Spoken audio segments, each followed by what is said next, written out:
नमस्कार मित्रांनो, मी भूषण रमेश महाजन नाशिक.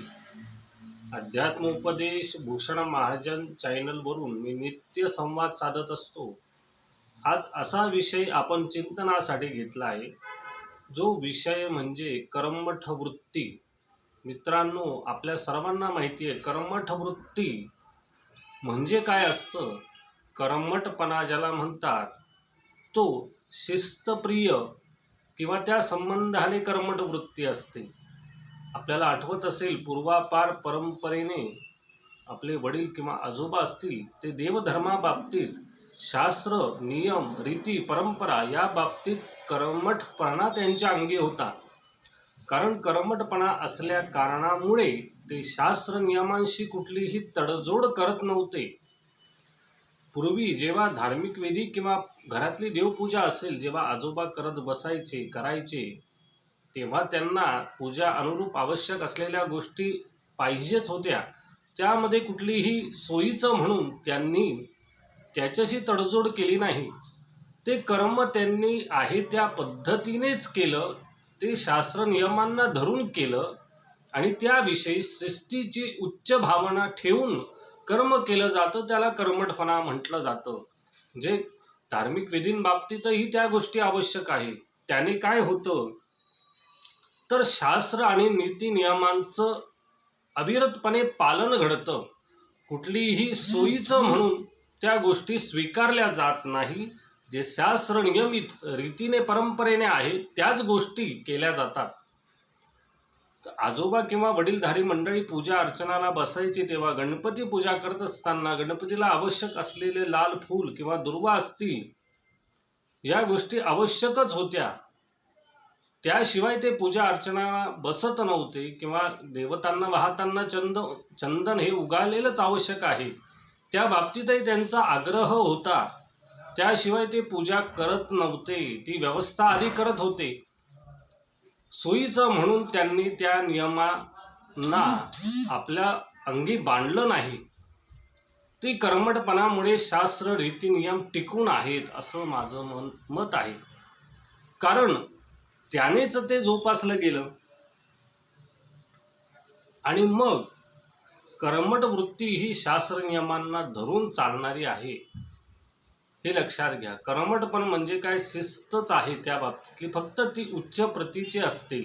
त्यामध्ये तडजोड हा विषय कधीच येत नाही.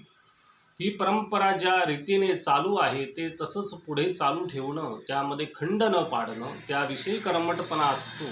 धार्मिक बाबतीत आहे, व्यावहारिक व्यवसाय बाबतीतही कर्मठ जे असतात ते सोयीचं म्हणून शास्त्र सोडिले असं करत नाही. सध्यात परिस्थिती अशी आहे की आपल्या व्यवस्थेनुसार सोयीचं म्हणून जे असतं ते स्वीकारलं जातं. ते धर्मकर्माबाबतीत असो किंवा व्यवहार व्यवसाय बाबतीत असो. आपल्या सोयीचं आहे ना, मग ते योग्य, मग ते शास्त्र प्रमाणभूत आहे का, या विषयाचं चिंतन केलं जात नाही. त्यावर अभ्यासही केला जात नाही. आपल्याला हवं तसं आहे ना, या गोष्टीच पाहिल्या जातात. मग याने काय होतं तर याने शास्त्र नियम हे बाधविले जातात, त्यांना बाधा पोहोचत असते. मग हे कर्मठपणामुळे काय होतं? देवधर्माबाबतीत जर कर्मठ वृत्ती अंगामध्ये असेल, धार्मिक विधींबाबत कर्मठ वृत्ती अंगात बांधून ते कर्म करत असेल, तर ते अर्चन क्रमही सत्यच असतो. अभाव म्हणून काहीही करत नाही. अर्चन क्रम हा सत्यच असणार, कारण कर्मठाला आवश्यक असतंच ते. त्याशिवाय तो पुढे जाणार नाही. जी बाब आवश्यक आहे, जी वस्तू त्या धर्मकर्माप्रती आवश्यक आहे, ती आवश्यकच आहे. तिथे सर्वाभरणार्थे अक्षदाम समर्पयामी. शास्त्र नियमांमध्ये जे काही वस्तू उपलब्ध नाही त्या प्रित्यर्थ अक्षदा वाहिल्या जातात. पण ते केव्हा वाहिल्या जातात? ती गोष्ट, ती वस्तू आणायला आपण अशक्त आहोत, तेव्हा तो नियम आहे की तुम्ही अक्षदा वाहा आणि मग ती पूजा परिपूर्ण करा. जर तुम्ही शक्य आहेत, संपत्तीने युक्त आहेत, ती वस्तू उपलब्ध करा. नसेल तर पर्याय म्हणून तुम्ही अक्षदा वाहू शकतात. कर्मठाला हेच मान्य नसतं. आपल्याला शक्य आहे, मग ती व्यवस्था का करत नाही आपण, याविषयी ती कर्मठ वृत्ती अंगी बांधली जात असते. आणि मग असा कर्मठपणा धार्मिक विधींबाबतीत जर ठेवला तर मग त्या पुण्यफळाचं गती ज्याला मिळते, पुण्यफळ पदरी पडणारच. म्हणून हा कर्मठ वृत्ती अंगी बांधली पाहिजे.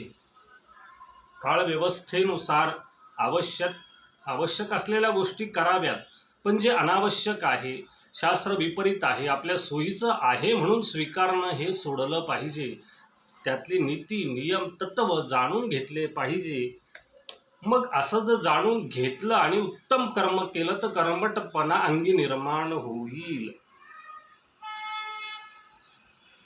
म्हणून हे कर्मठ वृत्ती आवश्यक आहे असं मला सध्या तरी वाटत असतं. कारण कर्मठाकारणे शास्त्र टिकले. आजवर शास्त्र रीती परंपरा या टिकून राहिल्या, याचं कारण काय तर आपले पूर्वज हे त्या बाबतीत कर्मठ होते.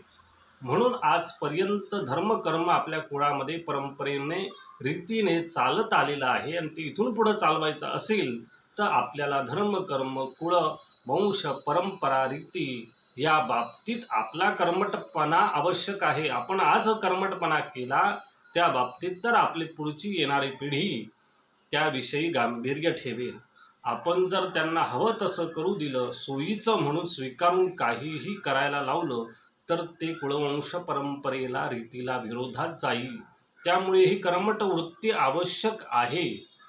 ते प्रमाण किती असावं किती नाही या बाबतीत वेगळं चिंतन होऊ शकतं. पण धर्मकर्म धार्मिक विधी धार्मिक कार्यामध्ये सत्कर्मामध्ये कर्मठ वृत्ती आवश्यक आहे. ती असेल तर शास्त्र टिकेल, रीती टिकेल, परंपरा टिकेल आणि ती पुढे अविरतपणे चालू राहील. म्हणून कर्मठ वृत्ती का आवश्यक असते त्याविषयी माझ्या परीने मी आपल्यासमोर हे चिंतन मांडलं. आपल्याला या विषयाचं चिंतन आवडलं असेल तर नक्की प्रतिसाद द्यावा. धन्यवाद. जय श्रीराम.